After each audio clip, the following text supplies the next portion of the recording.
السلام علیکم and hello to everyone. کیسے ہیں آپ سب لوگ؟ آج کا ولاگ شروع کرتے ہیں.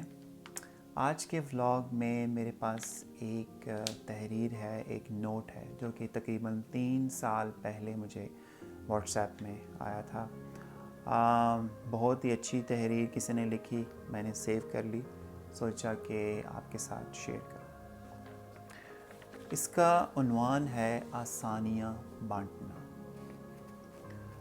تو کچھ ایسے ہے کہ آج وہ اپنی تمام مصروفیات کو پس پش ڈال کر درویش کے پاس پہنچا تھا.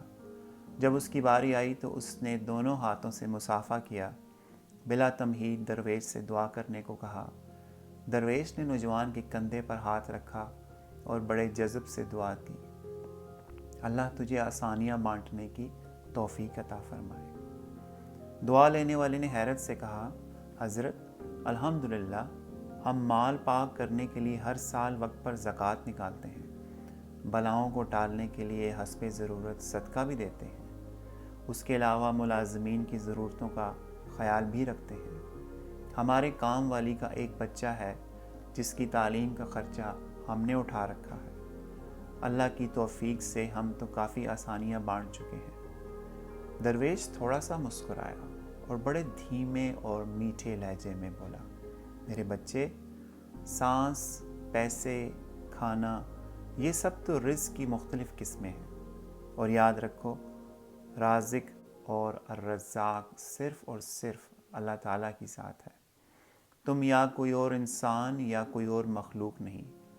تم جو کر رہے ہو اگر یہ سب کرنا چھوڑ بھی دو تو اللہ تعالیٰ کی ذات یہ سب فقط ایک ساتھ میں سب کو عطا کر سکتی ہے. اگر تم یہ کر رہے ہو تو اپنے اشرف المخلوقات ہونے کی ذمہ داری ادا کر رہے ہو. درویش نے نرمی سے اس کا ہاتھ اپنے دونوں ہاتھوں میں لیا اور پھر بولا، میرے بچے، آؤ میں تمہیں سمجھاؤں کہ آسانیاں بانٹنا کسے کہتے ہیں. کبھی کسی اداس اور مایوس انسان کے کندھے پر ہاتھ رکھ کر پیشانی پر کوئی شکن لائے بغیر 1 گھنٹہ اس کی لمبی اور بے مقصد بات سننا آسانی ہے. اپنی ضمانت پر کسی بیوہ کی جوان بیٹی کے رشتے کے لیے سنجیدگی سے تگ و دو کرنا آسانی ہے. صبح دفتر جاتے ہوئے اپنے بچوں کے ساتھ محلے کے کسی یتیم بچے کی اسکول لے جانے کی ذمہ داری لینا یہ آسانی ہے. اگر تم کسی گھر کے داماد یا بہنوئی ہو تو خود کو سسرال میں خاص اور افضل نہ سمجھنا یہ بھی آسانی ہے. غصے میں بپھرے کسی آدمی کی کڑوی، کسیلی اور غلط بات کو نرمی سے برداشت کرنا یہ آسانی ہے. چائے کے کھوکے والے کو ہوئے کہہ کر بلانے کی بجائے بھائی یا بیٹا کہہ کر بلانا بھی آسانی ہے. گلی محلے میں ٹھیلے والے سے بحث مباحثے سے بچ کر خریداری کرنا یہ آسانی ہے. تمہارا اپنے دفتر، مارکیٹ یا فیکٹری کے چوکیدار اور چھوٹے ملازمین کو سلام میں پہل کرنا، دوستوں کی طرح گرم جوشی سے ملنا، کچھ دیر رک کر ان سے ان کے بچوں کا حال پوچھنا یہ بھی آسانی ہے. ہسپتال میں اپنے مریض کے برابر والے بستر کے انجان مریض کے پاس بیٹھ کر اس کا حال پوچھنا، اسے تسلی دینا یہ بھی آسانی ہے.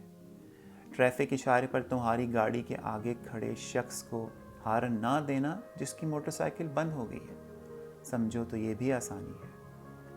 درویش نے حیرت میں ڈوبے نوجوان کو شفقت سے سر پر ہاتھ پھیرا اور سلسلہ کرام جاری رکھتے ہوئے بولا، بیٹا جی، تم آسانی پھیلانے کا کام گھر سے کیوں نہیں شروع کرتے؟ آج واپس جا کر باہر دروازے کی گھنٹی صرف 1 مرتبہ دبانا اور دروازہ کھلنے کا انتظار کرنا. آج سے باپ کی ڈانٹ ایسے سننا جیسے موبائل پر گانے سن رہے ہو. آج سے ماں کی پہلی آواز پر جہاں کہیں ہو فوراً ان کے پاس پہنچ جانا. اب انہیں تمہیں دوسری آواز دینے کی نوبت نہ آئے. بہن کی ضرورت اس کے تقاضا اور شکایت سے پہلی پوری کر دیا کرو. آئندہ سے بیوی کی غلطی پر سب کے سامنے اس کو ڈانٹ ڈپٹ مت کرنا.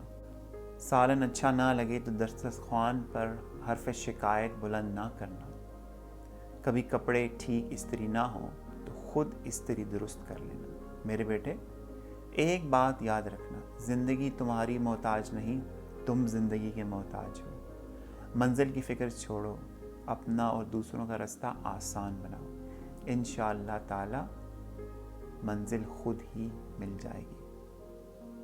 آئیں صدقے دل سے دعا کریں کہ اللہ تعالی ہم سب کو آسانیاں بانٹنے کی توفیق عطا فرمائے۔ آمین ثم آمین یا رب العالمین۔